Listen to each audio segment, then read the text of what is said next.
Buenos días, buenas tardes, buenas noches, la hora que sea, donde quiera que esté cada uno de ustedes. Muchísimas gracias a todos por acompañarme, muchísimas gracias a todos por participar en este streaming donde intentamos, como lo hemos comentado otras veces, pues ayudar a que la gente piense un poco, que a veces no les gusta, yo lo sé, pero es que no queda opción, hijos míos, a veces es indispensable pensar.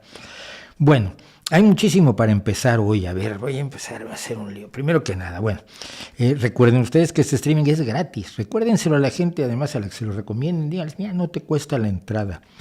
Puedes pasarlo mal y puedes sentir que Mauricio te está desafiando tu forma de pensar sin costo alguno, cosa que es una ventaja. Bueno, a ver, tengo primero que nada dos agradecimientos que dar. El primero es a Luis Carcavilla Gil, Luis Carcavilla Gil, muchísimas gracias porque me ha estado ayudando con el audio, no el audio del streaming, que es así en crudo, sino el audio de los programas. Es ingeniero de sonido y yo no. Entonces, pues me está echando una mano, muchísimas gracias pues a Luis. Luego también, gracias a Víctor Botas. Bueno, no sé si dar las gracias a Víctor. A ver, ustedes díganme, ¿le doy las gracias a Víctor Botas Cervero o no? Porque esto es lo que me mandó. Estoy convencido que no soy precisamente material yo para de modelo de pasarela, pero parece que estoy tomado con un gran angular así. Pero en fin, bueno. Víctor, muchísimas gracias por tu caricatura, por tu dibujo, por tu fan art, de verdad. Luego, ¿qué más tenemos aquí? Ya no sé qué tenemos aquí, ¿qué venía después? Ah, sí, Ahora Música. Estamos en la segunda semana de la locura que decidimos hacer con Ahora Música, con la serie de reacciones musicales. Ahora, tengo una duda. En general ha sido muy bien recibido por la gente, los comentarios que he hecho a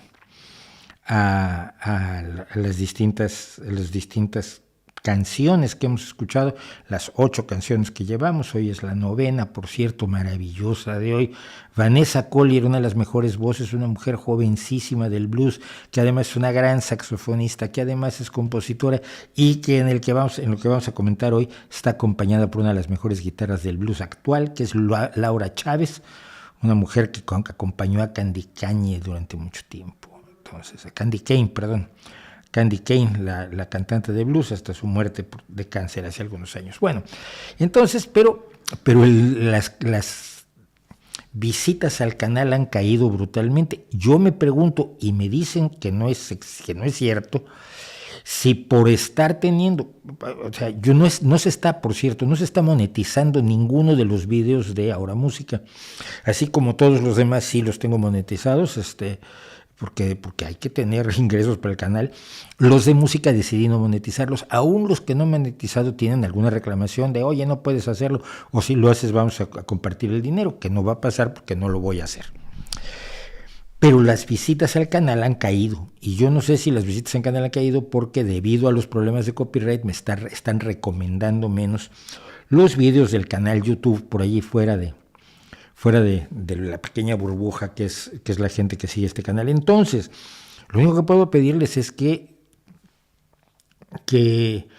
le den me gusta a los vídeos, que los recomienden, que se suscriban, que los comenten, para que más gente visite el canal y no se pierda el número de visitantes, nada más por el hecho de que pues estoy haciendo aparte cosas de música, es como si YouTube te levantara la ceja. No sé, insisto, no sé si es cierto, pero si fuera cierto, pues la forma de subsanarlo es con más recomendaciones de ustedes, con más me gusta, que también le dice al algoritmo, y con más suscripciones, que también le dice al algoritmo que debe recomendar más este canal. Por supuesto, el otro tipo de apoyo que nos pueden dar es con recursos económicos a través de Patreon y a través de PayPal. Aunque tenemos abierto todavía GoFundMe, ni funciona bien, ni yo creo que es preferible PayPal, que es mucho más directo y te cobra mucho menos comisiones. y Patreon, que es una aportación mensual que le agradezco muchísimo a la gente que nos las está dando, que de verdad ya se paga el estudio, ya se paga el alquiler del estudio con eso, lo cual es enorme. Por cierto, gracias a Garu Fox, que nos ha mandado un super sticker.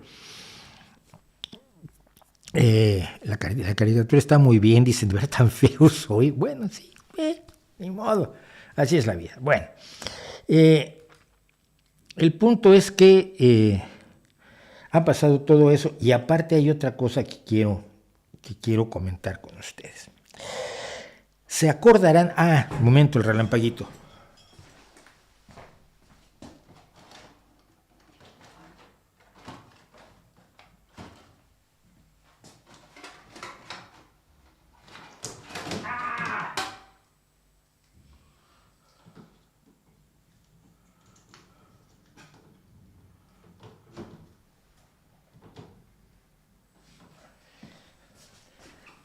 Se nos estaba suicidando el relámpago, pero conseguimos detenerlo y ahí está. Bueno, ustedes se acordarán de esto, que es nuestra escultura de uno de los monstruos del juicio final, del tríptico del juicio final del Bosco, que yo soy un fan perdido del Bosco.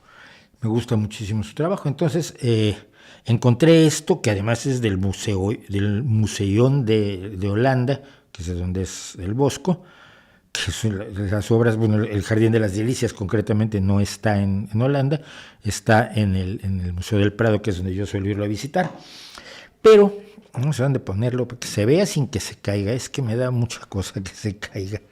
A ver, bueno, el hecho real es que el otro día paseaba yo por mi ciudad, por Gijón, y en una tienda de antigüedades, bueno, de antigüedades, ¿no? De vejestorios de segunda mano, de esas cosas que tienen radios gigantescas de madera de 1930 y cosas así, pero que no son precisamente antigüedades. Me encuentro una escena del tercer panel del tríptico del Jardín de las Delicias, abajo a la derecha. Quienes lo conozcan, quienes conozcan el Jardín de las Delicias se acordarán de este, porque es el de un cerdo disfrazado de monja que está tratando de ligar con un pobre ciudadano que pone cara de ¿por qué yo? ¿Por qué me pasa esto a mí? Y me lo han regalado de cumpleaños. Quiero que lo vean, porque sobre todo, no solo el personaje en sí, que es tremendo, se está afocando, sí. O sea, el personaje que está diciendo como, oye, no, pues muchas gracias, yo también te quiero, pero no. Y el pájaro extraño con su pico que sostiene una vara que pica al cerdo vestido de monja, y su armadura extrañísima y sus patas, es de estas cosas que se le ocurrían al Bosco, a Hieronymus Bosch, y que a mí me parecen fantásticas. Entonces, pues resulta que me lo regalaron de cumpleaños tardío, pues ya un mes después de que fue el cumpleaños, pues te hacen regalos de cumpleaños, que también es del Museo de Holanda, de los Países Bajos, perdón. Entonces, pues si ustedes ven que tenemos un agujero allí, es porque va a ocuparlo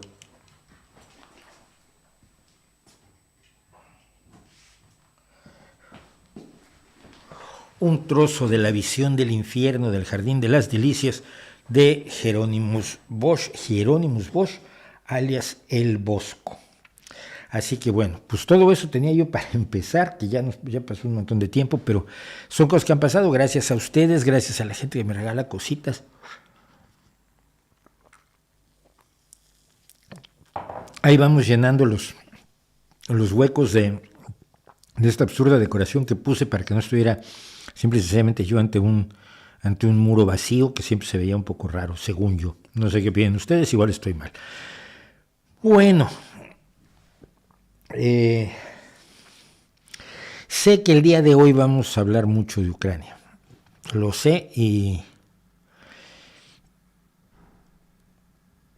vamos a intentar entrar en distintos aspectos de Ucrania, en vez de tratarlo de abordar todo de un golpe, y además así podemos hacer vídeos mejores, vídeos más cortos con temas más concretos. Mientras tanto, vamos a dedicar 10 minutitos a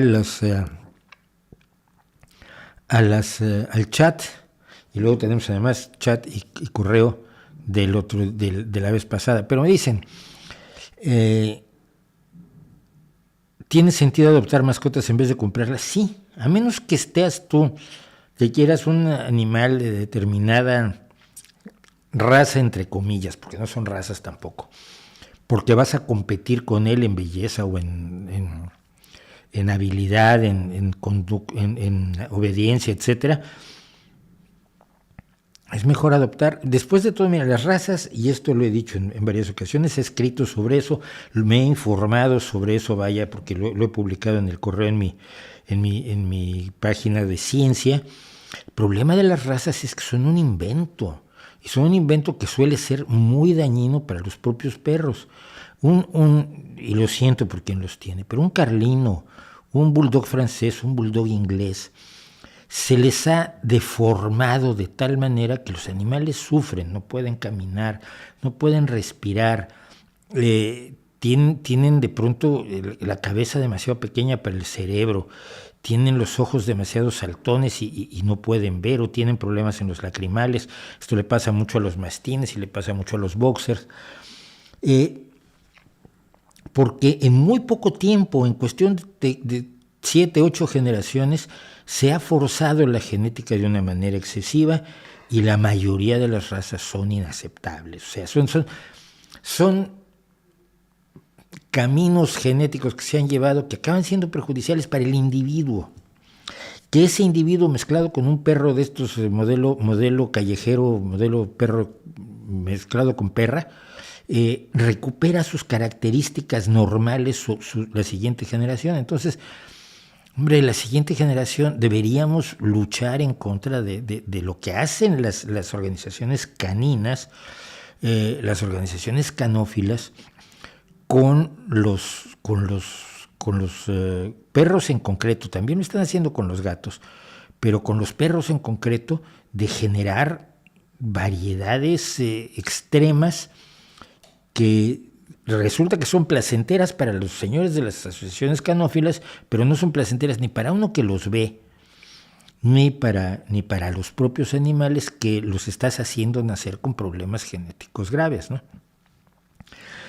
Por ejemplo, los perros salchicha, los Dachshund o Tekel, pues tienen un problema de acondroplasia, tienen una falla genética que es la misma que tienen los enanos acondroplásicos humanos, que tienen las extremidades especialmente cortas y por lo tanto no viven a plenitud lo que podrían vivir si no tuvieran ese gen defectuoso.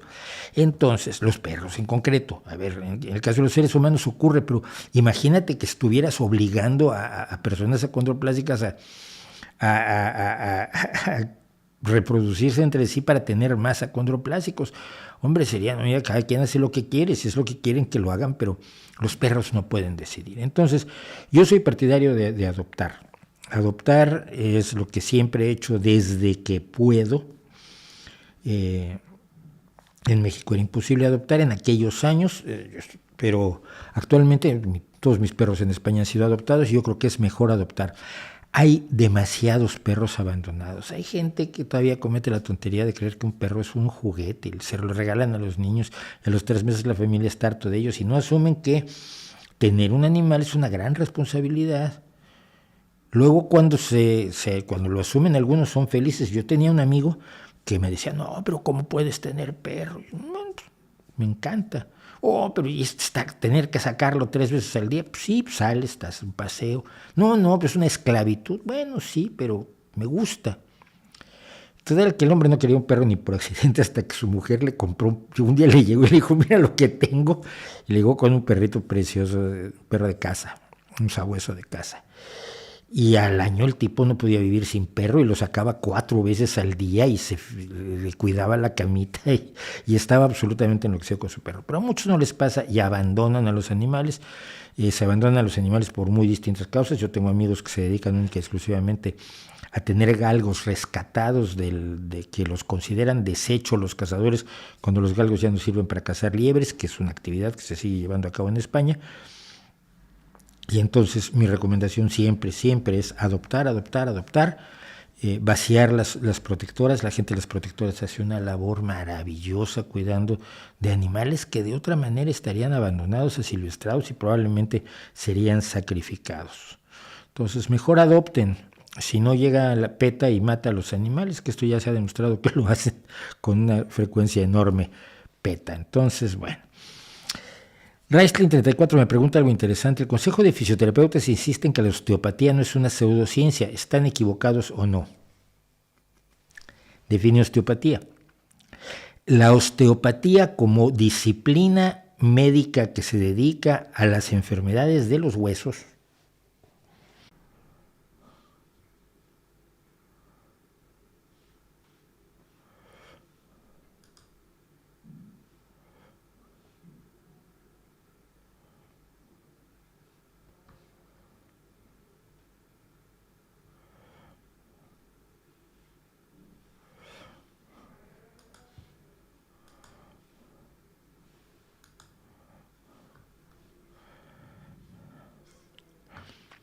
Bueno, parece que se nos había atorado un poco el streaming. Y ya estamos de regreso, lo siento, disculpas. Decía yo que la medicina osteopática la inventó un señor llamado Andrew Taylor Steele, que dijo que había una especie de tejido que unía todas las partes del cuerpo y entonces a partir de allí hacía medicina y hacía operaciones médicas. Eso es una charlatanería total, es un embuste, es una embaucadura total. Y, por ejemplo, uno de los más grandes charlatanes del mundo, que es el doctor Mercola, que no es doctor, estudió medicina osteopática, pero no es médico. Mercola es médico osteópata. Entonces, depende a qué le llamemos osteopatía. Si le llamamos osteopatía a la disciplina médica que estudia las afecciones de los huesos, es perfectamente válida. La medicina osteopática es como la acupuntura, la homeopatía, la quiropráctica y otras, es un embuste pleno y absoluto, no es nada más. Perdón porque perdí el hilo del chat.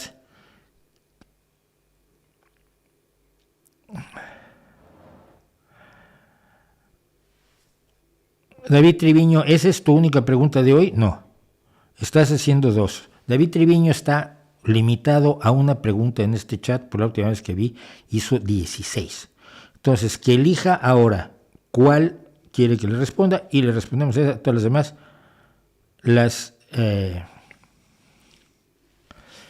las omitimos, porque si no, nos dedicamos el día a él. Y no, me encantaría, pero no se puede.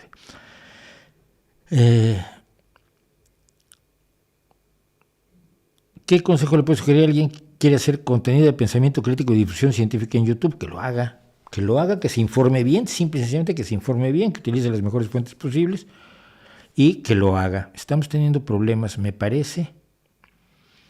No lo sé si estamos teniendo problemas de transmisión, pero bueno. ¿Qué cree que debe hacerse con Venezuela ahora que hay 6 millones de inmigrantes y los países de Sudamérica ya tienen sus fronteras colapsadas? ¿Se justifica una intervención regional? No lo creo. Yo creo que lo que se tiene que hacer con Venezuela es apoyar a la oposición venezolana progresista, pero algunos no quieren hacer eso tampoco. Entonces, pues, gracias a Garu Fox por el superchat. Gracias. Dice que la teoría del canal con tantos vídeos y miniaturas, tal vez un canal paralelo para la música. Lo he pensado, el problema es que si hacemos un canal paralelo es hacer nuevamente, conseguir seguidores. Los seguidores que es de este canal, los 129,000 seguidores que tenemos en este canal, no van a ir para allá, no van a tener acceso a él. Se convierte en lo mismo que nos pasó con Cosas que Sabemos. Después de 2 años, llegamos a 4,000 suscriptores con muchos problemas y no se estaba llegando el público al que queríamos llegar. Entonces, mira, yo lo que te recomendaría es que vayas en la página del canal. Estamos dividiendo todo por listas de reproducción. Entonces hay una lista de reproducción de los vídeos de los martes, una lista de reproducción de los streamings y otra lista de reproducción de la música. En vez de entrar donde están todos los vídeos unos encima de otros, a la zona de vídeos precisamente, en el inicio del canal está separado todo por listas de reproducción, y creo que eso permite que vean lo que quieran y no lo que no quieren.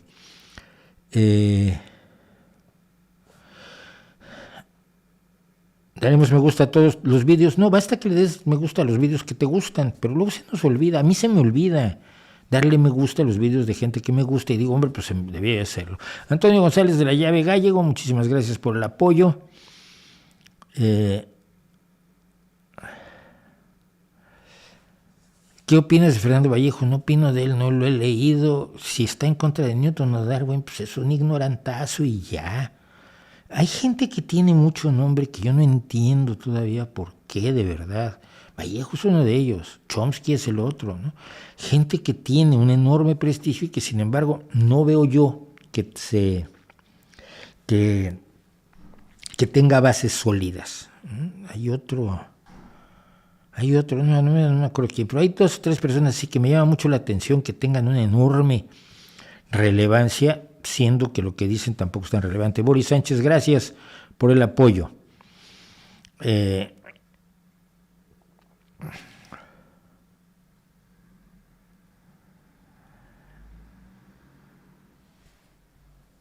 Me preguntas, ¿consideras que uno de los problemas de la educación es un mar de conocimiento de 1 centímetro de profundidad? No lo sé.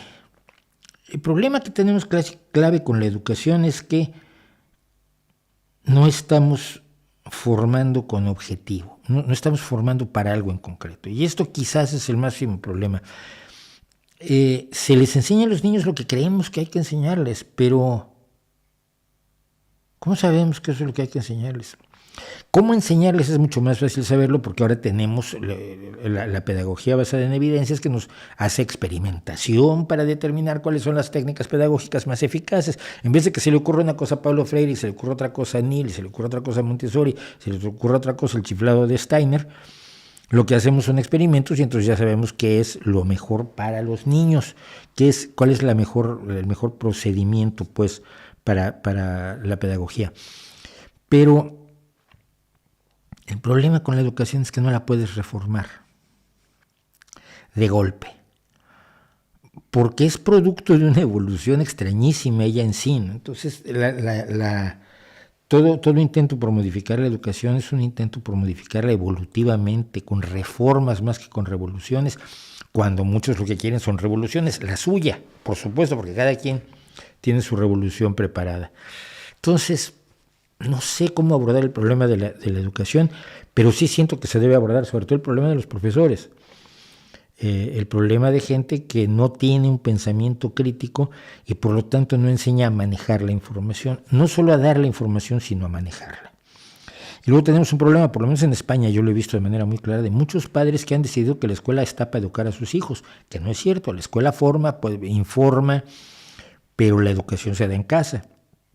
Y se le ha trasladado a los profesores la responsabilidad, una serie de responsabilidades que yo creo que no tienen. Entonces, es tan complicado que no me atrevo yo siquiera a intentarlo abordar. Bueno, vamos a pasar, voy a dejar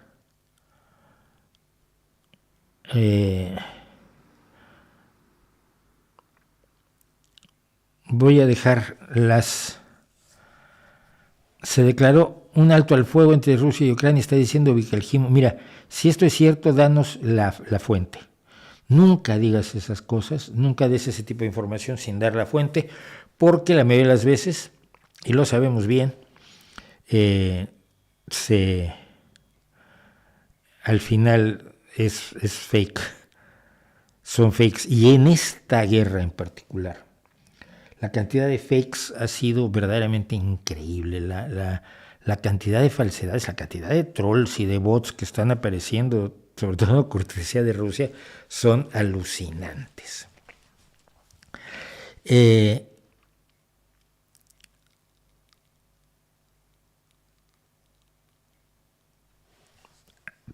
Un parte de la desinformación es como el esquema de falsedades que Putin ha ido tejiendo a través de sus medios, de Russia Today, de Sputnik, etcétera, a lo largo de estos años. Es decir, Que si se ha asesinado a 14,000 rusos, no. En un año, no. Desde la toma de Crimea por parte de Rusia, han muerto 14,000 personas en los enfrentamientos entre los separatistas rusos o prorrusos, financiados y armados por Putin en el Donbass, en lo que son Donetsk y Luhansk, las dos repúblicas que se inventó la semana pasada Putin, y en los combates entre el gobierno, el ejército ucraniano y los rebeldes prorrusos han muerto 14,000 personas en estos muchos años. Sí es cierto, pero es muy distinto a que han asesinado a 14,000 personas por ser rusos, que es la narrativa que vendió Putin. La idea de que el gobierno es nazi, no, el gobierno no es nazi, y lo vuelvo a decir, Volodymyr Zelensky es judío. Precisamente ayer salía la fotografía de que lo fue a visitar el rabino mayor, el rabino principal, no sé cómo se llame, de Ucrania, para darle su apoyo. Yo dudo mucho que un rabino judío vaya a apoyar a un nazi. Que hay nazis en Ucrania, sí, pero también los hay en Rusia. Y que hay un batallón, hay grupos paramilitares nazis en Ucrania, sí, pero también los hay en Rusia y también los hay en México. Y también, en cierto modo, los hay en España. Así que eso no es nada.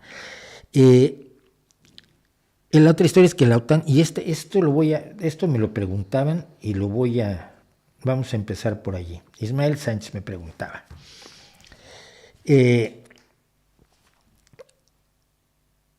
La política de la OTAN de expandirse por territorios de la antigua soviética, por la antigua Unión Soviética, puede haber provocado a Putin. Esto es un poco, él traía minifalda y entonces se enojó el novio, ¿no? O la violaron por eso. Es decir, culpar a Ucrania de haber provocado al pobrecito Putin. Mira, la OTAN trata de expandirse. ¿Cómo hace la OTAN para expandirse? Deja pensar. Porque lo que ha pasado no es que la OTAN llegue y le diga a Zelensky, oye, tienes que entrar en la OTAN porque todos vamos a escupirle un ojo a Putin. No. Lo que ha pasado es que Ucrania, ante las agresiones rusas, ante la toma de Crimea, ante el financiamiento de grupos prorrusos en el Donbass, ante la campaña desinformativa de Rusia y ante el hecho de que nunca se ha llevado bien con los gobiernos rusos, hace mucho tiempo pidió la entrada en la OTAN. Esta entrada en la OTAN se detuvo mientras estuvo Yanukovych, que Yanukovych era totalmente pro-Putin. De hecho, está refugiado en Moscú. Pero el pueblo ucraniano quiere acercarse más a Europa que a Putin. No sé, les parece, por alguna extraña razón, y habría que pensar por qué, les parece que sería mejor vivir como se vive en París que como se vive en Moscú. Les parece que la situación de Europa es mejor que la de Rusia. Probablemente no sea la ideal, pero es mejor. Y entonces se sienten más identificados con el proyecto europeo y quieren unirse a la Unión Europea y a la OTAN. ¿Y eso cómo va siendo culpa de la OTAN? Es decir, es Rusia quien ha empujado a Ucrania a pedir la entrada en la Unión Europea y en la OTAN. La OTAN no se está expandiendo, llegando con sus soldados y diciéndole a un tipo con poner una pistola en la cabeza y decirle, firma que vas a ser parte de la OTAN. De hecho, lo más curioso es que apenas en abril del año pasado la OTAN le volvió a decir a Ucrania que no podía darle la entrada. ¿Por qué? Porque entre otras cosas las reglas de la OTAN implican que no puede ingresar a la OTAN un país que tenga un conflicto bélico en su territorio. Y Ucrania tenía un conflicto bélico, ahora tiene uno mucho más grande, pero tenía el conflicto bélico del Donbass. El conflicto bélico de lo que son hoy las repúblicas de Donetsk y Luhansk que se inventó Putin.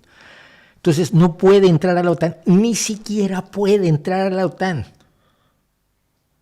Entonces todo el relato de Vladimir Putin cae al suelo completamente. ¿Qué es lo que pasa? Él quiere mantener la unidad de la antigua Unión Soviética, y esto se lo comentó y lo dije en una entrevista que recientemente me hicieron para América 24 horas sobre el tema. La que fue, no me acuerdo si secretaria de Estado, secretaria de Exteriores, Madeleine Albright, fue de las que habló largamente con Putin en cuanto Putin llegó al poder, en cuanto Yeltsin lo nombró su heredero. Y ella habló largamente con Putin, y lo que ella obtuvo como conclusión, y que lo comenta ahora en un editorial del New York Times, es que lo que a Putin más le dolía no era que hubiera caído el comunismo, que le da exactamente igual, sino que hubiera caído la Unión Soviética, y que lo que él quería era volver a tener la influencia de una gran federación que estuviera perfectamente unida, obviamente bajo su mando. Y eso es lo que le molesta de que Ucrania y otros países que fueron parte de las repúblicas soviéticas se hayan acercado a Occidente. Pero, ¿por qué? Porque ve que su área de influencia está reduciéndose. Pero no es culpa de la OTAN. No fue la OTAN la que lo fue a hacer.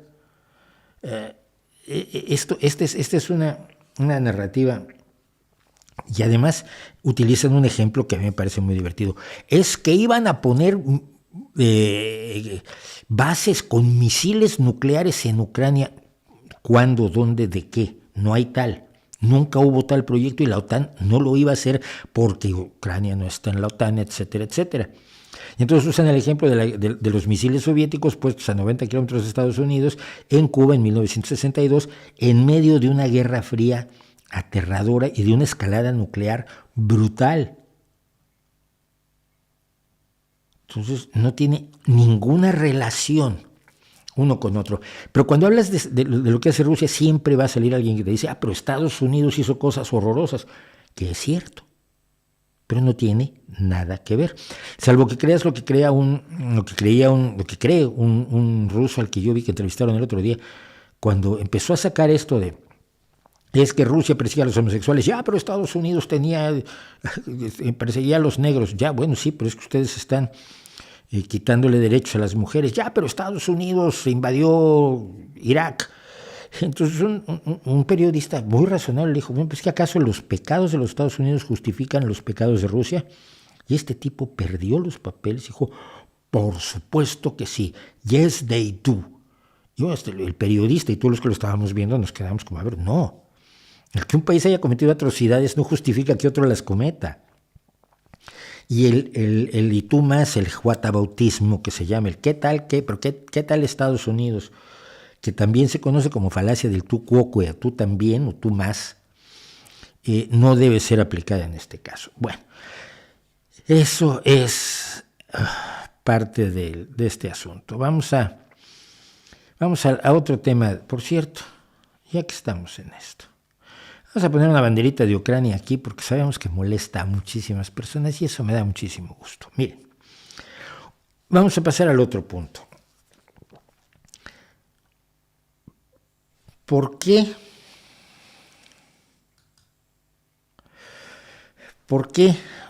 algunas personas apoyan a Putin? ¿Acaso creen que Putin es comunista? Algunos pocos que son tontos de solemnidad, sí. Creen que Putin es la Unión Soviética, creen que Putin es comunista. Algún tarado que por ahí, no voy a decir nada más. No, me callo porque ya me van a decir, le dijiste tarado, qué bárbaro eres lo peor del mundo. Pero bueno, alguien por allí que tuvo algún que ver conmigo llama a la vacuna de Rusia la vacuna comunista, que Putin tiene de comunista lo que yo tengo de campeón de la NBA, eso es clarísimo. Pero fuera de los pocos que esos son tontos de solemnidad, hay dos vertientes, que creo que una es muy tonta y la otra es un poco más astuta. La muy tonta es la idea de que el enemigo de tu enemigo es tu amigo. Entonces, si Putin es un enemigo de Estados Unidos, o se quiere plantear como un enemigo de Estados Unidos, únicamente con base en las armas nucleares que heredó de la Unión Soviética, porque no tiene ni la potencia económica ni la potencia militar, por lo demás, para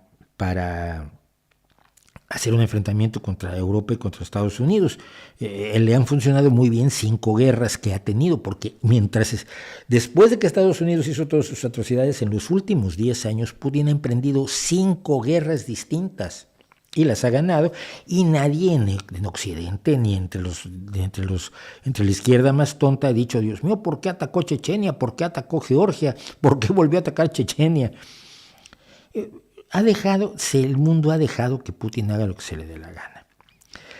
Putin, por lo tanto, si es enemigo de Estados Unidos, muchos lo asumen como su aliado porque son enemigos de Estados Unidos. Y aquí hay un problema. Yo no es que esté a favor de Estados Unidos, pero entre vivir aquí, entre vivir en Kansas y vivir en Bielorrusia, prefiero vivir en Kansas. Pero no es porque Estados Unidos sea grandioso, no es porque Estados Unidos sea el mejor país de la Tierra, ni porque haya sido creado bajo Dios, ni cosa por el estilo. Pero, por ejemplo, en Estados Unidos puedo quejarme del gobierno. En Estados Unidos puedo emprender acciones políticas para cambiar de gobierno, para elegir a otro, Biden, Trump, Bernie Sanders, quien sea. Puedo actuar, puedo hablar, puedo tener libertad de opinión, puedo tener libertad de movimiento y puedo buscar ampliar las libertades y reducir las barbaridades que comete mi gobierno. ¿Se han reducido las barbaridades que comete el gobierno? Sí. ¿Se han incrementado las libertades? Sí. ¿A la velocidad que cualquier persona razonable hubiera querido? Por supuesto que no. Por supuesto que todos quisiéramos que las cosas fueran mucho más rápido. Pero las cosas como están en Rusia, con la persecución a grupos étnicos, a homosexuales, a mujeres, donde la violencia de género ya no es delito pegarle a una mujer. No me parece un ideal como para enfrentarlo a Estados Unidos y decir esto es mejor. Mira, la rebelión para ir a lo peor, no es una rebelión realmente inteligente. La rebelión se hace para mejorar. No, Europa no es perfecta, el Occidente no es perfecto, está lleno de errores, ha cometido todo tipo de atropellos en el tercer mundo, golpes de Estado, genocidios, masacres, faltas de respeto a los más elementales derechos humanos de muchísimas personas, sin duda alguna. Pero creo que es más fácil cambiar eso dentro de lo que llamamos Occidente, ese Occidente que no nos gusta, que llevar a Rusia al nivel donde está Occidente hoy, o a China al nivel donde está Occidente hoy. Simple y sencillamente eso lo veo imposible, y sin embargo veo posible que a través de las reformas y a través de la organización política y a través del uso de la libertad de expresión y a través de canales como este se pueden impulsar la mejoría de una serie de elementos de la sociedad, de la política, de la forma de ser, y de la forma de disfrutar y de la forma de ser felices en este lado del mundo, lo cual no significa que se defienda a Estados Unidos. Otros, ese es el sector del enemigo es mi amigo. Otros, y creo que ahí está en inserto Pablo Iglesias y Podemos, lo que tienen es lo que creo que tienen, permítanseme la especulación, siempre han sido sospechosos de Europa, siempre han propuesto, o por lo menos el partido y Pablo Iglesias comenzaron pidiendo que España saliera del euro primero y saliera de la Unión Europea. Cuando fue eurodiputado, Pablo Iglesias, yo me acuerdo que hablaba en el pleno del Europarlamento pidiendo formas de salir de la Unión Europea y formas de salir del euro y que se legislara formas de quitarnos de encima esta maldita Europa que les molesta. ¿Por qué les molesta a los populistas Europa? Porque el populismo requiere una alta dosis de nacionalismo. Requiere una alta dosis de creación de la narrativa de nosotros contra ellos, no del nosotros con nosotros, no del nosotros contra las circunstancias, no del nosotros contra nuestros propios errores, como los errores, las barbaridades que ha cometido Occidente o Estados Unidos a lo largo de los años. No, la narrativa de nosotros contra ellos, la narrativa del villano de la que hablábamos la semana pasada. En vez de resolver problemas, encontrar villanos, señalarlos y erigirse como héroes. Y hacer eso en una Europa fuerte es mucho más difícil que en una Europa débil, frágil y enfrentada entre sí. Entonces, más que ir en contra de Estados Unidos, más de apoyar a Putin porque va en contra de Estados Unidos, se apoya a Putin porque se considera que un triunfo de Putin debilitaría a la Unión Europea. Y entonces Podemos y Pablo Iglesias empiezan a utilizar una argumentación que a mí me alarma realmente, porque es que armar a los civiles está muy mal porque vas a provocar masacres. Pero si tú eres el que defendía a los maquis españoles, si tú eres el que hablaba de la resistencia en la Segunda Guerra Mundial, de la resistencia heroica civil de los soviéticos durante el sitio de Leningrado, ¿de qué me estás hablando? Ahora los civiles no. No, y además no hay que mandarles armas. Pero no eras tú el que decía que una de las grandes tragedias de la República fue precisamente que Inglaterra, Francia, Alemania no le vendieron armas a la República, que tuvo que conformarse con las armas soviéticas y mexicanas. ¿No decías tú que no venderle armas a una república legítima como la República Española era una barbaridad que causó un desastre enorme y una dictadura prolongadísima? ¿No estabas tú a favor de que se armara a un país independiente para que ejerciera su soberanía? Pues hasta ayer sí, pero a partir de hoy no. Es un cambio tan radical, un cambio tan brutal, un cambio tan absurdo que solo lo puedo explicar yo, y aquí puedo estar equivocado, que solo lo puedo explicar en la medida en que consideren que un triunfo de Putin es un debilitamiento de la Unión Europea que les permitirá, por lo tanto, seguir planteando el enfrentamiento populista y la pulverización del voto que han logrado y que han conseguido.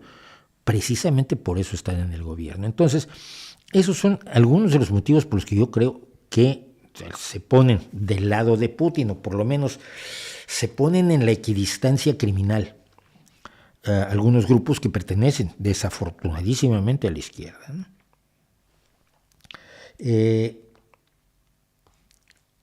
Hay otra cosita y un tercer punto, es que nos la vamos a pasar el día hablando de Ucrania, y no sé si eso sea sano. A ver, este es interesante. ¿Qué opinas de la gente que critica a la ciencia por la creación de armas como la bomba atómica? Porque son profundamente ignorantes. Son profundamente ignorantes no solo de la ciencia, sino de la historia. Cuando Einstein firma la carta sugiriendo la creación de la bomba atómica al presidente de los Estados Unidos, me parece que todavía era Roosevelt, sí, claro, todavía era Roosevelt, lo hace entendiendo que la Alemania nazi avanzaba hacia la construcción de su propia bomba atómica, y que si la bomba atómica la hubiera tenido la Alemania nazi, nosotros no estaríamos aquí hoy, ni tú ni yo. La creación de la bomba atómica era inevitable. La ciencia no hizo la bomba atómica como vamos a inventar algo totalmente nuevo. La ciencia utiliza la tecnología utiliza el conocimiento científico para hacer cosas así. Pero es inevitable. No hay forma de aprender a manejar el hierro, a fundir y forjar el hierro sin que acabes haciendo cuchillos y puñales. No hay forma de crear un explosivo eficacísimo para trabajar en las minas que no se acabe usando para la guerra. Y no hay cosas que se hagan para la guerra que no acaben usándose también para la paz. Y te pongo, por ejemplo, la microminiaturización o el radar o numerosas armas o métodos que han nacido para los enfrentamientos bélicos y que luego se traducen en beneficios para la sociedad civil y para la sociedad en paz. Pero hacer la bomba atómica era necesarísimo. Tenerla antes que Hitler era urgente. Nadie sabía cómo iba a salir la guerra. Es que claro, la gente mira ahora hacia atrás, a 1944-45, y piensa que estaba todo decidido. Hasta 1944 no se sabía quién iba a ganar la guerra. No es sino hasta que la Unión Soviética empieza a avanzar efectivamente hacia el oeste, y se hace la invasión de Italia por un lado y la invasión de Normandía por otro, que empieza a pensarse que podría perder la guerra Hitler. Pero no se sabía. Entonces todas las armas eran útiles para eso. Luego, el hecho real es que las bombas atómicas las tienen 8 o 9 países. Y es inevitable que las tengan. La ciencia no las hizo. Las hizo la tecnología y las hizo la política utilizando el conocimiento científico. Pero el problema no es de la ciencia, el problema es de la política, el problema es de los gobiernos, el problema es de la forma en que manejamos las cosas como sociedades. Pero decir desde la tranquilidad y la longevidad y la seguridad que te ha dado la ciencia, que la ciencia es incorrecta porque estuvo también detrás de la bomba atómica, es cerrar los ojos a una realidad enormemente compleja donde esas decisiones no se toman con la mano en la cintura, ni se toman voluntariamente, ni se toman con la tranquilidad que tiene quien desde su poltrona lo critica, pensando que debió haberse dejado ganar a Hitler la guerra, que debió haberse dejado ganar a Japón, que Japón fue en muchos sentidos incluso más brutal que Alemania en su área de influencia, pero estamos menos informados de esa área de influencia porque se mira más hacia Europa de lo que se mira hacia Asia. Pero tú pregunta en Filipinas, tú pregunta en China, tú pregunta en Corea cómo fue la ocupación japonesa y te pueden contar historias de horror que te dejan temblando. Entonces, siento que hay una profunda ignorancia de la historia, y hay una profunda ignorancia de cómo funciona el conocimiento humano, y hay una profunda ignorancia de cómo la política y la sociedad utilizan el conocimiento científico para bien o para mal, pero que eso no es culpa del conocimiento científico. Tú puedes inventar el martillo, alguien lo puede usar para construir bonitas casas y otro lo puede usar para hundirle la cabeza al vecino. Eso en ninguna de las dos es culpa ni logro tuyo, tú solo inventaste el martillo. Gracias a Deneira G por su superchat.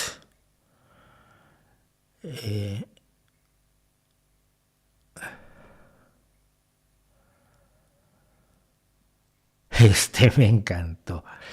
Sergio Muñoz, ¿qué opinas del ataque a la libertad de prensa por parte de Europa? Hombre, la libertad de prensa. Lo mismo que he opinado toda la vida. Mira, la libertad de prensa no implica la libertad de mentir. La libertad de expresión no implica la libertad de mentir. Cuando tienes un medio de comunicación dedicado única y exclusivamente a difundir mentiras en favor de un agresor bélico, no está ejerciendo su libre expresión, está ejerciendo la mentira. Y por lo tanto no tiene derecho a hacerlo. Punto. Nadie censuró la libre expresión de las opiniones de Russia Today o de Sputnik. Se ha impedido que sigan difundiendo falsedades, mentiras y cuentos que justifican la barbarie.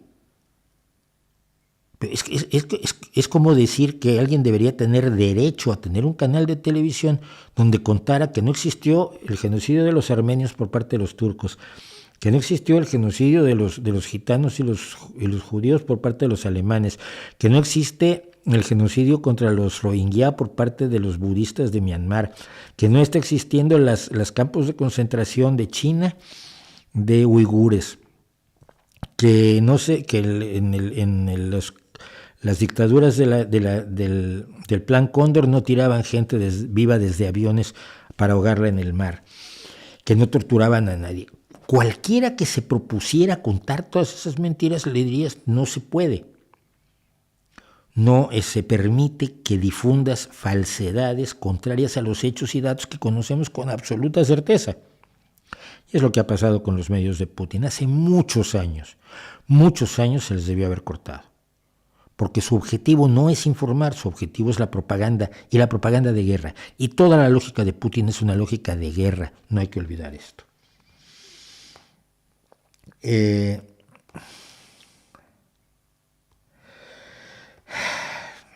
Vamos a hablar de otra cosa de Ucrania ya. La semana pasada dije que yo no sabía lo que iba a pasar, pero me gustaría hablar sobre algo de lo que ha pasado en estos días de guerra, una cosa que uno esperaba que no tuviera que volver a hablar. Porque sí, habíamos desterrado la guerra en Europa y es terrible verla de regreso en Europa, y esto no hace menos a las guerras que se viven, por cierto, en otros lugares del mundo, que son aterradoras. Pero el sueño es que a partir de acabar con la guerra en una zona tan conflictiva que durante 3.000 años vivió inmersa en guerras horrorosas, dando como resultado algunas de las guerras más feroces, más despiadadas, como la Guerra de los 30 años o la Segunda Guerra Mundial, la Primera Guerra Mundial incluso, pues a partir de las experiencias aprendidas en una Europa en paz puedas llevar la paz a otros países y a otros pueblos. Esto yo creo que no está mal visto ni está mal hecho por parte de nadie. Pero cuando hoy se habla sobre, entre lo que ha pasado en los últimos días, yo he oído a gente decir, bueno, es que en estas situaciones Yo digo, esta gente no está entendiendo absolutamente nada. Una situación como la de la actual invasión rusa a Ucrania y la reacción del mundo contra Rusia no había ocurrido nunca. Estamos en tierra totalmente incógnita, estamos en una realidad que nunca se había presentado en nuestro planeta. Decía yo, y esto es un hilo de Twitter que hice el otro día. Imaginemos que mañana cae Kiev, que es muy probable, y Rusia se proclama victoriosa pese a los actos de heroísmo ucraniano y a la torpeza del ejército ruso, que se ha exhibido enormemente. Yo estuve leyendo al profesor de estudios bélicos del King's College explicando cómo toda la estrategia rusa había sido errónea porque habían partido de la base de lo que habían hecho en las 5 guerras anteriores que han ganado ante el silencio absoluto de muchísima gente. Si cae Kiev y Rusia se proclama victoriosa, ¿ha ganado Putin? No. Primero que nada, Rusia se va a encontrar, después del triunfo en la guerra de Ucrania, aislada en lo económico, en lo diplomático, en lo político. Profundamente dividida porque la gran mayoría de los rusos, hasta donde se alcanza a ver, no están apoyando a Putin en esta guerra, como si lo pueden haber apoyado en Chechenia contra los islamistas asesinos, sobre todo después de aquel número del teatro, me acuerdo de un cine con los terroristas chechenos. Sí había un apoyo a la guerra en Chechenia, pero no hay un apoyo a la guerra en Ucrania. Habrá un sufrimiento creciente para el propio pueblo ruso. Y los ucranianos van a resistirse como se resistieron en la Segunda Guerra Mundial. No es ni de lejos imaginable que una vez que se proclame victorioso Putin, los ucranianos se regresen a sus casas y se dediquen a tratar de sobrevivir.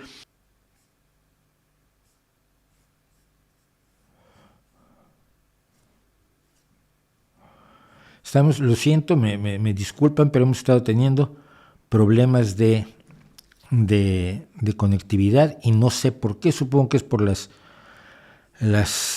tormentas que estamos teniendo,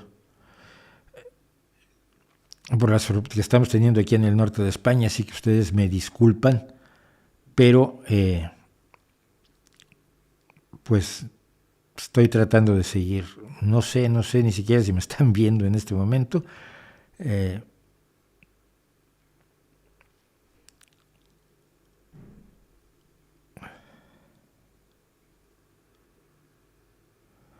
A ver, es que tengo que verme.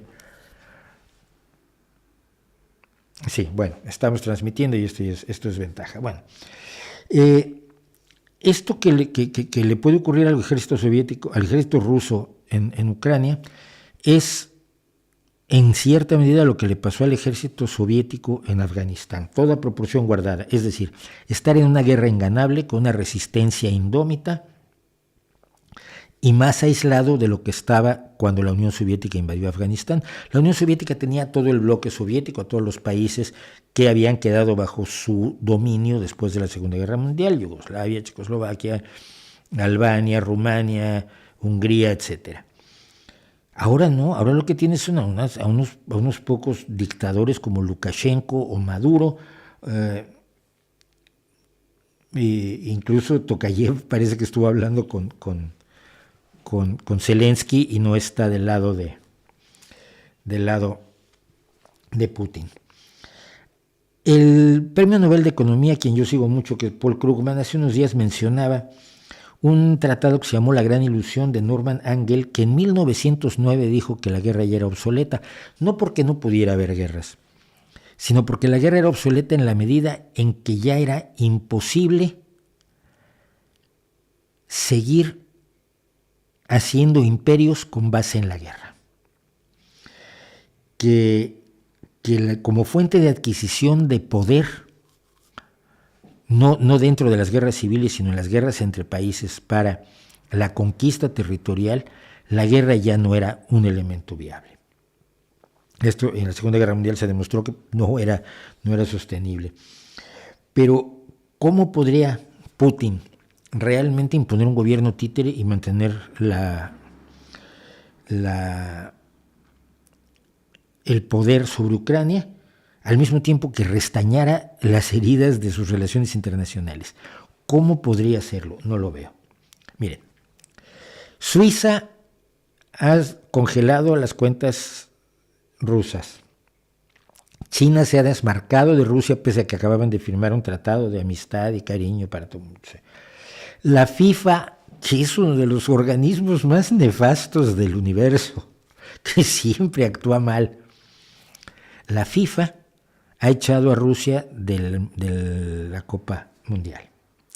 Se han vuelto de pronto, Suiza no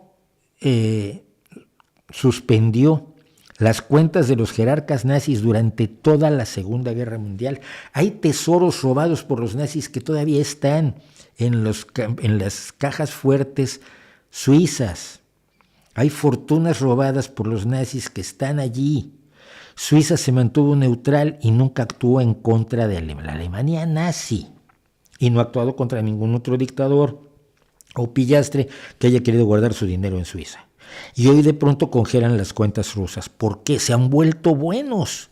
¿Han adquirido moral y ética de repente China, Suiza y la FIFA? No.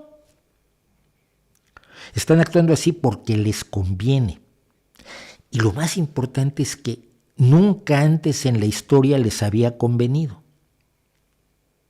Nunca antes en la historia les había convenido ser así. Esto quiere decir que las cosas han cambiado profundísimamente en el mundo sin que nos hayamos dado cuenta. Que la dinámica que se ha dado respecto de Ucrania, respecto de Putin, es distinta. No hay situaciones similares en el pasado. ¿Cuáles son los cambios? Es algo que vamos a comentar después de nuestro corte. Hoy va a ser un día dedicado a Ucrania, me parece. No sé si está bien o está mal. También díganmelo en el chat, en los 2 minutos que nos vamos a tomar ahora. Voy a echarle un ojo al chat, porque miren, traía yo cosas sobre el príncipe Carlos y su amor por las pseudomedicinas, y traía yo cosas sobre los nuevos implantes para la espina, para hacer que caminen quienes no caminan, y traía yo cosas, bueno, esas sí las vamos a hacer, la pequeña serenata, pero Ucrania nos está copando y no sé si debe o no debe ser. Díganmelo ustedes, yo vuelvo en 2 segundos como solemos hacer todos los días.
Bueno, estamos de regreso y me he divertido mucho leyendo el chat, por cierto. Claro, es que cuando estoy en esto, pues no puedo leer el chat, pero hay una cosa que sobre lo que estábamos comentando, y voy a volver a poner lo que se ha logrado es que actúen correctamente personas que nunca actúan correctamente porque les conviene. Entonces dice aquí uno, Luis Arena, que estaba muy molesto. No se molestó porque Putin cortó Twitter, no se molestó porque Putin no permite que las medios internacionales se transmitan en la televisión rusa, porque la televisión rusa no vas a ver a la BBC, no vas a ver a la Radio Televisión Española, no vas a ver a la televisión canadiense, no vas a ver la televisión estadounidense. Pero a Russia Today teníamos que tenerla todos, aunque fuera solo propaganda. Es muy raro. Insisto, Pablo Iglesias protestó por lo de Russia Today, pero no protestó porque Putin cerró Twitter para que no se difundiera la realidad de lo que está pasando en Ucrania, porque lo que está pasando es que las cosas no han salido como él se esperaba. Bueno, pero dice Luis Arenas, ¿crees que el rechazo a la guerra se debe a un momento histórico de conciencia o meros intereses económicos de alianzas? ¿Qué importa? Es decir, si tú logras que la guerra no sea conveniente, que la guerra no sea negocio, que sea mejor negocio la paz, ¿qué te importa que haya un momento histórico de conciencia? Que es todo así como muy come flores, ¿no? Muy hippie happy. Ante lo que estamos es ante el hecho de que por primera vez queda claro que puede resultarte mal negocio la guerra donde quiera que estés, porque la globalización económica, esa que unos promovieron y ahora se están arrepintiendo enormemente, la globalización económica hace que tú salgas perjudicado con la guerra en cualquier lado. Y entonces que valga la pena impedir la guerra aunque te cueste. Porque a empresas como Siemens, por ejemplo, la de los ascensores y la de las escaleras mecánicas, que hace muchísimas otras cosas, por cierto, no le va a perder dinero cerrando sus negocios en Rusia como los han cerrado, pero considera que a largo plazo le beneficiará porque al no haber enfrentamientos bélicos podrá desarrollarse con tranquilidad. Si haces que la guerra no sea negocio, ¿qué es lo que era? La guerra era un negocio de conquista, la guerra era un negocio para el conquistador, la guerra era un negocio para, aunque no lo veas como negocio, pero cuando Alejandro Magno conquistó Persia, lo hizo para engrandecer económicamente a Macedonia, evidentemente, y para enriquecerse. La guerra siempre ha sido un negocio territorial, de poder, de recursos, de venta de armas, de lo que sea. Si hemos empezado a lograr que la guerra sea mal negocio y que sea más negocio la paz, hombre, magnífico, yo creo que por ahí vamos. Yo decía la semana pasada, yo no sé lo que va a pasar. Y cualquiera que les diga que sabe lo que va a pasar, los está engañando.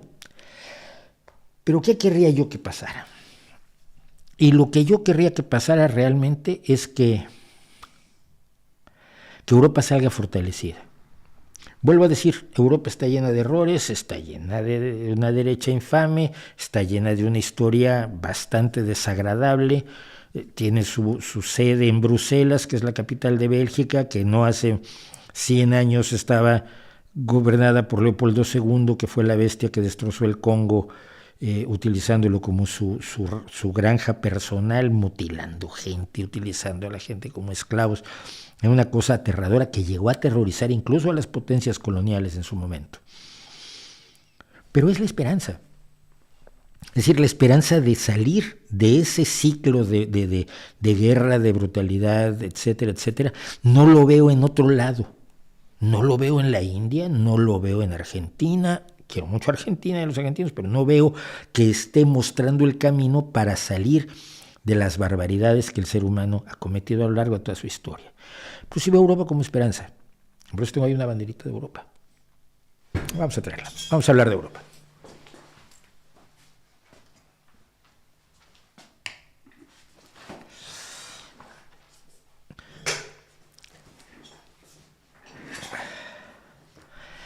Veo a Europa como esperanza para la paz, para el bienestar social, para el estado del bienestar, para la educación pública, para la ciencia, para la sanidad pública, para la invención de nuevas formas de hacer las cosas como se están haciendo ahora en Ucrania, que permitan unir fuerzas diferentes por los motivos que sean para una causa adecuada.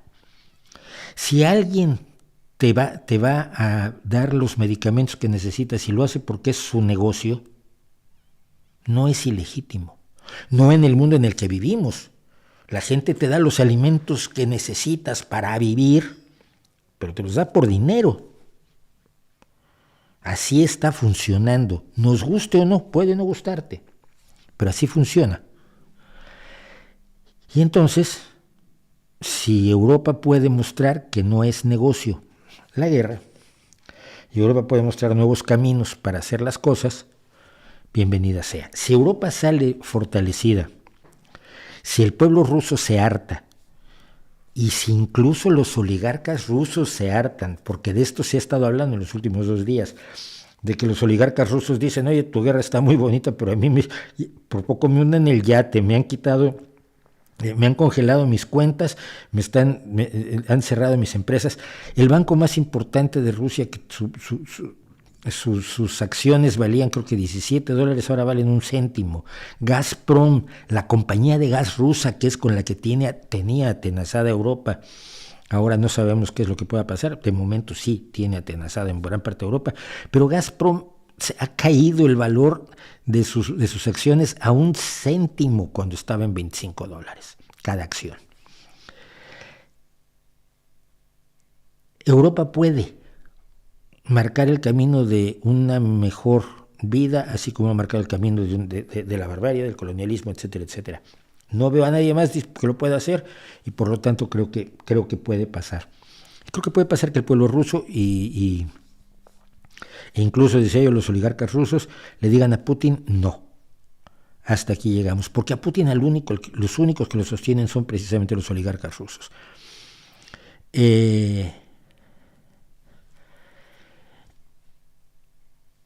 Un cambio de gobierno en Rusia puede ser lo más alentador de los últimos años, sobre todo porque si no se mueve hacia la derecha, que no lo sabemos, pero es difícil ser peor que Vladimir Putin, de verdad, es muy, muy difícil ser peor que él.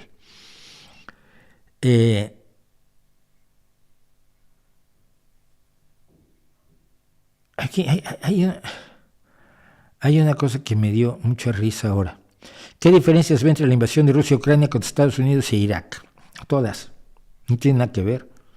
Estados Unidos tuvo una coalición ahí medio estúpida. Yo estuve en la calle en contra de la guerra de Irak, esto hay que aclararlo.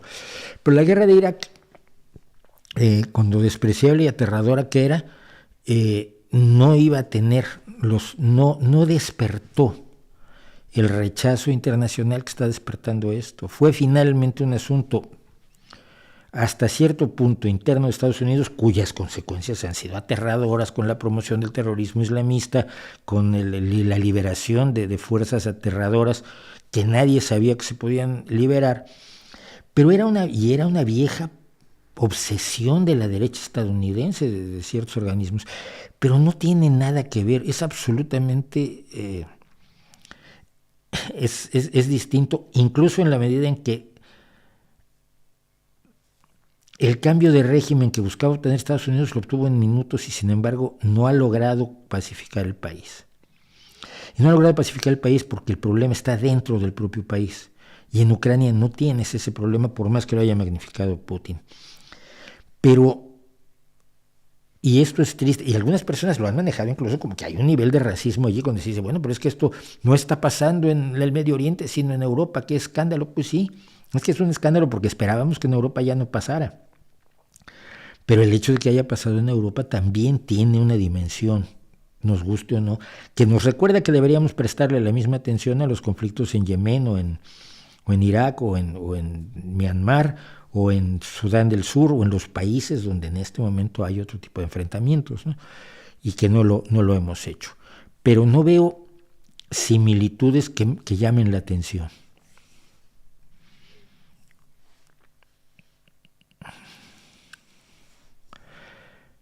Hay gente que está justificando a Rusia con la guerra México-Estados Unidos de 1847. ¡Qué bien! O sea, lo que están diciendo es que la guerra de rapiña de Estados Unidos en 1847, 1848 estuvo bien. Que estuvo fantástico, que muy bien hecho, que bien que Estados Unidos invadió, que bien que obligó al imbécil de Santana a entregar la mitad del territorio nacional. Fantástico, es exactamente lo que se debía haber hecho y por lo tanto está bien lo que hace Rusia. Qué lógica más imbécil, de verdad. O sea, son niveles de subnormalidad que llegan a lo más profundo de la Tierra. Si tú justificas lo que hizo Rusia, estás justificando la guerra de Irak, estás justificando la guerra de México-Estados Unidos, estás justificando la guerra México-España, estás justificando la guerra México-España, la guerra de Estados Unidos-España, estás justificando todas las guerras de rapiña de la historia, en vez de celebrar que por primera vez el mundo se levanta contra una guerra de rapiña, así sea por las razones incorrectas, o por distintas razones cada uno. Pero yo estoy seguro que mis razones no son las mismas que las de la FIFA. No estoy absolutamente, ni las de Suiza ni las de China. Pero es que no podemos ser tan tontos. Precisamente por eso digo que esta situación es inédita y eso es lo que la mayoría de la gente no está entendiendo. Fernando Peña se enoja porque no peleé su pregunta, pero es que no veo todas. Y tú sabes a la velocidad a la que corre esto. No sé ni dónde está tu pregunta. Si la puedes repetir, lo intentaré. Pero es que de pronto el chat va a toda velocidad, yo estoy hablando y estoy tratando de leer al mismo tiempo. Esto es de locos. La historia es cíclica. No es cierto, la historia no es cíclica, ese es un invento. Es el tipo de tonterías que decimos y nos creemos. ¿Qué cíclico va a ser la historia? La historia es una sucesión de etapas cambiantes que son tan distintas unas de otras que siempre nos toma por sorpresa. La historia se repite, la historia está predeterminada, eso lo dicen los cristianos y los marxistas. No. Y la historia se produce en sociedades cambiantes, en sociedades distintas, en situaciones económicas, políticas, incluso morales diferentes.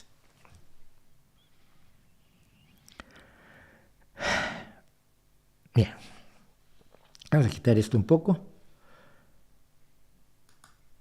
porque esto sí lo quería yo decir. Miren, vamos a dejar que se vea, pero no quiero que se caiga. Sería así como un símbolo feo que caiga ahora. Bien. Nadie en toda la historia de la humanidad pensó de la forma en la que tú estás pensando hoy. Y esta reflexión viene de que me sorprende mucho cuando la gente descubre constantemente, en Twitter, bueno, es la novedad permanente, que en el pasado alguien era racista o sexista.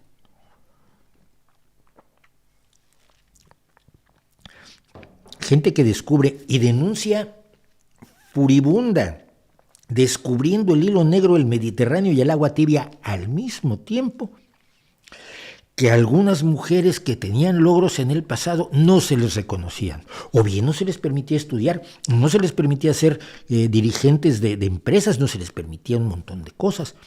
¿Cómo puede ser eso? Y además antes había personas que eran racistas. Es que, en serio. Y al mismo tiempo crean otra serie de fantasías. Por ejemplo, que los indígenas en el pasado cuidaban el orden ecológico porque conocían las interrelaciones de los distintos elementos que conforman un sistema y un equilibrio ecológico. No, tampoco. Miren, en el pasado todos eran racistas. Todos. Y si tú hubieras vivido en el pasado, lo más probable es que hubieras sido racista. En el pasado, todos eran sexistas y todos estaban de acuerdo, hombres y mujeres, estaban de acuerdo en que la mujer era inferior al hombre. y que la mujer no podía hacer ciertas cosas que el hombre sí podía hacer, y que además había un orden natural mediante el cual el hombre estaba destinado a hacer ciertas cosas, la mujer estaba destinada a hacer ciertas otras cosas, y así se mantenía una sana división del trabajo y todo funcionaba maravillosamente bien. Y esto lo creían todos con muy pocas excepciones.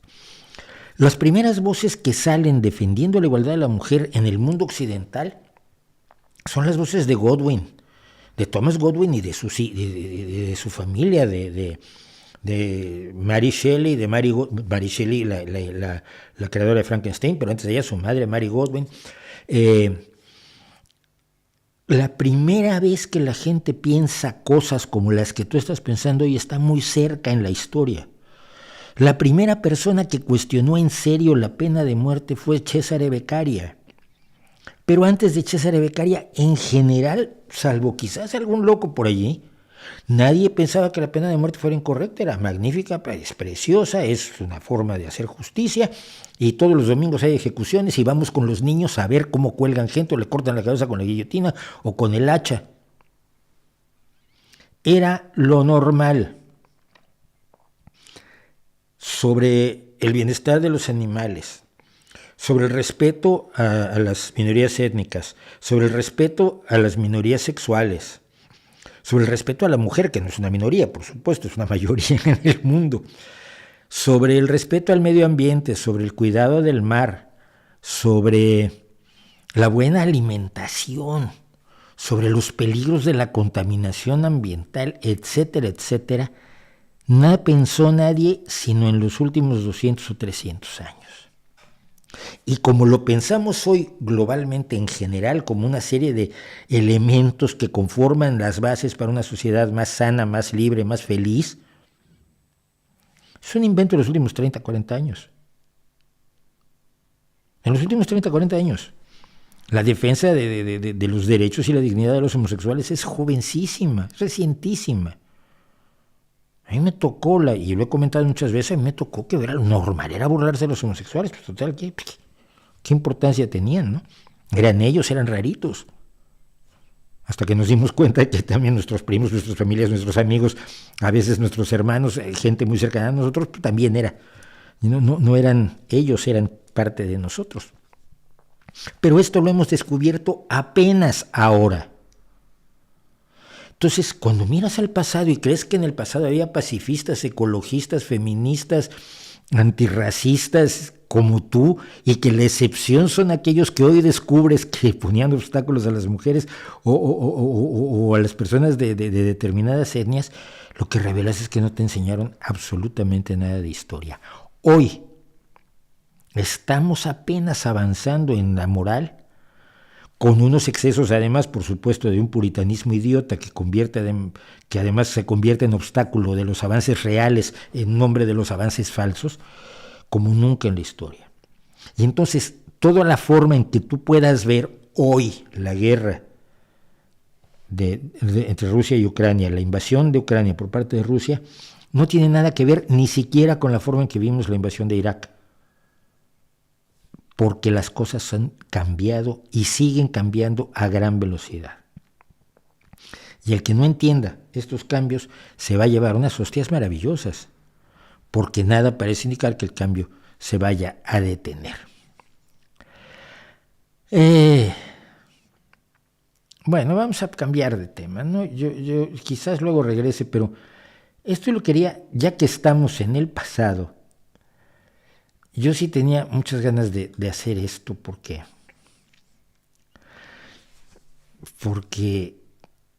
nos gusta la música. Me están recomendando además muchos grupos que en el chat no los voy a ver, me los tienen que mandar en el correo o ponerlos en los comentarios de Ahora Música, de la serie Ahora Música. Ahí sí estoy viéndolos y llevo una lista.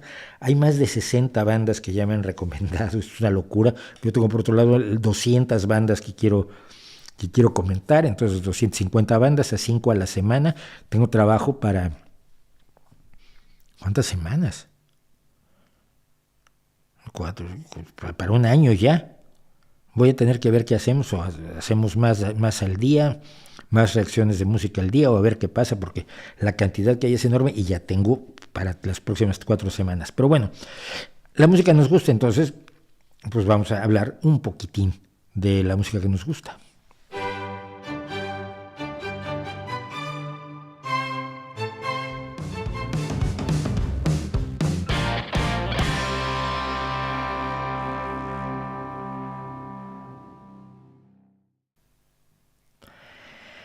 Bueno, yo sé que ustedes siguen con Ucrania en el chat, pero a ustedes les gusta la música, ¿no? Hay que pensar que no teníamos música hace poco tiempo, ya que hablábamos del presentismo histórico. Pero ustedes, antes oías la música que te decían que tenías que oír. Oías música en la iglesia a veces. Si tenías suerte y estabas en una ciudad importante, igual podías tener de Kapellmeister a Bach. Pero como vivías en un pueblo rascuache, pues, quizás alguien tocaba el órgano, si tenían órgano, si no cantaban ahí las cositas, ¿no? Pasaba cuando había feria, pues venía un trovador, un juglar. Quizás tenías un tío que sabía unas canciones tradicionales, sabía 4 y las cantaban todo el año, esas 4. La música era para pocos. La música, ¿por qué los músicos, salvo esos trovadores y limosneros casi,